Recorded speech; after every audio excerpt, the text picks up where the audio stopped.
Dharmasthala files ಸ್ಫೋಟಕ ಮಾಹಿತಿ ಅನಾವರಣ. ಇಷ್ಟು ದಿನ ನಡೆದಿದ್ದು ಉತ್ಖನನ ಅಷ್ಟೇ. ಎಸ್ಐಟಿ ತನಿಖಾ ತಂಡ ಇನ್ನೂ ಕೂಡ ತನಿಖೆಯನ್ನ ಮುಗಿಸಿಲ್ಲ, ಶುರು ಮಾಡಿಯೇ ಇಲ್ಲ. ಇವರಿಗೂ ಕೂಡ ಹಾಕಿದಂತಹ ಜಾಗಗಳ ಮೂಳೆಗಳ ವಿಶ್ಲೇಷಣೆ ಆಗಬೇಕಾಗಿದೆ.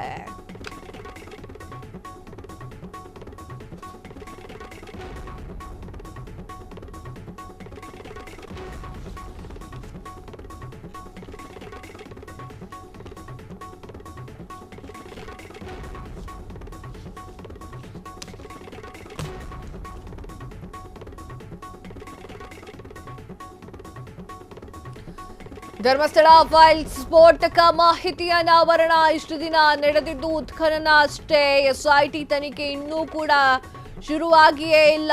ಈವರೆಗೆ ಆಗಿದ್ದ ಜಾಗಗಳ ಮೂಳೆಗಳ ವಿಶ್ಲೇಷಣೆ ಇನ್ನೂ ಆಗಬೇಕಾಗಿದೆ. ಅನಾಲಿಸ್ ಬಂದ ಮೇಲೆ ತನಿಖೆ ಶುರುವಾಗುತ್ತೆ.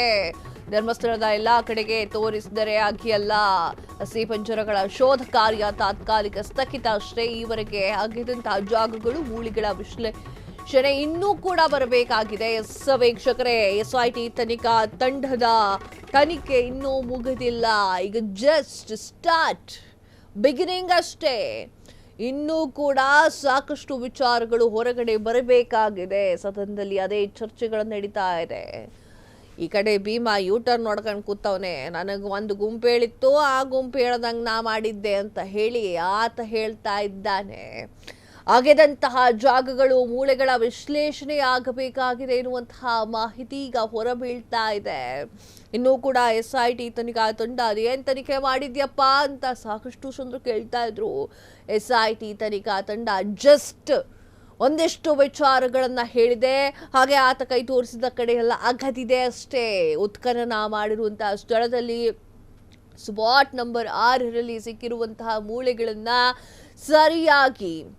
ಸರಿಯಾಗಿ ತನಿಖೆ ಮಾಡಬೇಕು. ಅದು ಯಾವುದು, ಎಲ್ಲಿಂದ ಬಂತು, ಏನು ಎತ್ತ ಅಂತ ಹೇಳಿ ಜಸ್ಟ್ ಈಗ ಅಗಿಯುವ ಕೆಲಸವನ್ನ ಮಾತ್ರ ಮಾಡಿದೆ. ಇನ್ನು ಅನಾಮಿಕ ದೂರುದಾರನ ವಿಚಾರಕ್ಕೆ ಸಂಬಂಧಪಟ್ಟಂತೆ ಮಾತನಾಡಬೇಕು ಅಂದ್ರೆ, ಅನಾಮಿಕ ದೂರುದಾರ ಆತ ಈಗ ಯೂ ಟರ್ನ್ ಹೊಡೆದಿದ್ದಾನೆ. 2014ರಲ್ಲಿ ನಾನು ಇಲ್ಲಿಂದ ಬಿಟ್ಟು ಧರ್ಮಸ್ಥಳವನ್ನ ಬಿಟ್ಟು ತಮಿಳುನಾಡಿಗೆ ಹೋಗಿದ್ದೆ. ಅಲ್ಲಿ ಜೀವನವನ್ನು ಕಟ್ಕೊಂಡಿದ್ದೆ. 2023ರಲ್ಲಿ ನನಗೆ ಒಂದು ಗುಂಪು ಕರೆ ಮಾಡುತ್ತೆ. ಆ ಗುಂಪು ಹೇಳುತ್ತೆ ನನಗೆ, ಹಿಂಗೆ ಮಾಡು, ಬೊಡೆ ಇಟ್ಕೊಂಡು ಹೋಗು, ನಾವು ಹೇಳಿದ ಕಡೆ ಹೇಳು ಅಂತ ಹೇಳಿ ಆ ರೀತಿಯಾಗಿ ನಾನು ಮಾಡಿದೆ. ಇದೆಲ್ಲಂದೇನು ತಪ್ಪಿಲ್ಲ ಎನ್ನುವಂತಹ ವಿಚಾರವನ್ನ ಆತ ಮಾತನಾಡಿದ್ದಾನೆ. ಎಸ್ಐಟಿ ತನಿಖಾ ತಂಡವನ್ನ ಸರ್ಕಾರ ಈ ಕೆಲ್ಸಕ್ಕೆ ಬಾರದೆ ಮಾಡಿದ್ಯಾ? ಗಂಭೀರತೆಯನ್ನ ನೋಡೇ ಎಸ್ಐಟಿ ತನಿಖಾ ತಂಡವನ್ನ ರಚನೆ ಮಾಡಿರುವಂತಹ ಸರ್ಕಾರ ಈಗ ಅದಕ್ಕೆಲ್ಲದಕ್ಕೂ ಕೂಡ ಉತ್ತರವನ್ನ ಕೊಡುತ್ತೆ. ಈವರೆಗೂ ಕೂಡ ಆಗಿದ್ದ ಜಾಗಗಳು ಮೂಳೆಗಳ ವಿಶ್ಲೇಷಣೆ ಆಗಬೇಕು, ಅನಾಲಿಸ್ಗೆ ಬಂದ ತನಿಖೆ ಶುರುವಾಗುತ್ತೆ ಅನ್ನುವಂತಹ ವಿಚಾರ. ಆತನ ಮೇಲೆ ಇದ್ದದ್ದು ಈಗಾಗಲೇ ಸುಮಾರು ಕೇಸ್ಗಳು ವಜಾಗಿದೆ. ಆದರೆ ಇನ್ನೂ ಕೂಡ ಬಹಳಷ್ಟು ಕೇಸ್ಗಳು ಅವ್ರ ಮೇಲೆ ಇದೆ ಅಂತಕ್ಕಂಥದ್ದು. ಅವ್ರ ಮೇಲೆ ಕ್ರಮ ತಗೊಳ್ಳೋದ್ರ ಬಗ್ಗೆ ಯಾವುದೇ ಕಾಂಪ್ರಮೈಸ್ ಇಲ್ಲ. ಅವ್ರ ಮೇಲೆ ಏನು ಕಾನೂನು ಪ್ರಕಾರ ಸೂಕ್ತವಾದ ಕ್ರಮ ತಗೋಬೇಕೋ ಮುಲಾಜಿಲ್ಲದೆ ನಿರ್ದಾಕ್ಷಿಣ್ಯವಾಗಿ ಕ್ರಮವನ್ನು ತೆಗೆದುಕೊಳ್ತೇವೆ. ಅದರಿಂದ ಸ್ವಲ್ಪ ವೆರಿಫಿಕೇಶನ್ ಮಾಡಿಕೊಂಡ್ರೆ ಯಾವ ಸಂದರ್ಭದಲ್ಲಿ ಯಾರು ಮಾತನಾಡಿದ್ರು, ಅದು ಈ ಪ್ರಸ್ತಾಪ ಈಗ ಮಾಡೋದ್ರ ಉದ್ದೇಶ ಏನು ಅನ್ನೋದು ಸ್ವಲ್ಪ ತಿಳಿಸಿದ್ರೆ ಬಹಳ ಸದನಕ್ಕೆ ಒಳ್ಳೇದಾಗುತ್ತೆ ಅಂತ ಹೇಳಿ ನಾನು ಈ ಸಂದರ್ಭದಲ್ಲಿ ಹೇಳೋದಕ್ಕೆ ಬಯಸ್ತೇನೆ. ಕೇಸ್ಗಳು ಆತನ ಮೇಲೆ ಇದ್ದದ್ದು ಈಗಾಗಲೇ ಸುಮಾರು ಕೇಸ್ಗಳು ವಜಾಗಿದೆ.